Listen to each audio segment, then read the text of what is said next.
Welcome back. All eyes are on the EU summit this week as European leaders meet to discuss the future of the euro. I'm joined today by David Smith, Managing Director of FAMYSA, to discuss European banking crisis and bonds. David, thank you very much for joining me today. It's my pleasure. Nice to be here. The two countries that are at the forefront of the discussions this week are obviously Italy and Spain, talking to Germany, trying to convince Germany to take emergency steps. Now, after all that Germany has already done, do you feel that these steps can Germany actually do them? I think Germany is the only country in Europe which is in a position to do anything. If you look objectively at all of the others, they either are too small or are in very significant financial difficulties themselves. One should not overestimate Germany's capacity to save the situation. Germany already has a GDP to debt to GDP ratio of 80%, so they could eventually come up with another $500 billion or something of that order. But they certainly cannot finance the kind of deficits that need to be financed in the banking sector in Spain, in the government deficits in Spain, and also in Italy. These are enormous countries, and this problem has been in the pipeline for years. And it has been broadly ignored up to now, until finally all the crises come together. Rather like a house where you don't maintain the roof or the plumbing, and then one day it all comes down. This is exactly the situation our European leadership has created for us all. And can we talk about bonds for a minute? Because German and US bonds, the gap between them has been getting smaller and smaller over recent weeks. Now, do you feel this is investors' reluctance because of Germany's safe haven status?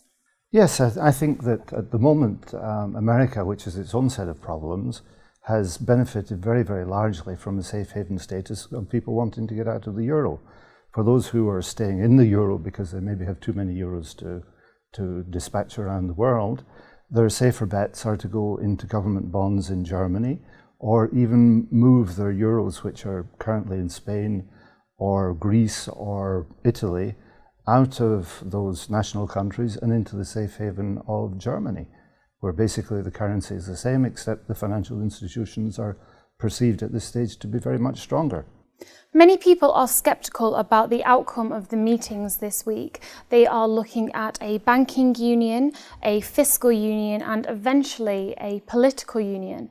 But of course, all this is going to take a lot of time. What can they do in this time to help countries with rising borrowing costs? Well, I think the issues come down simply to a cash flow issue. You can have all the wonderful theories in the world about how you want to plan things in the future, but if you don't have enough money in your wallet to buy a loaf of bread, then you have a problem. And this is a situation which exists in Greece, for example, which is approximately enough cash to survive for another week. In Spain and Italy, the problems are similar and increasing.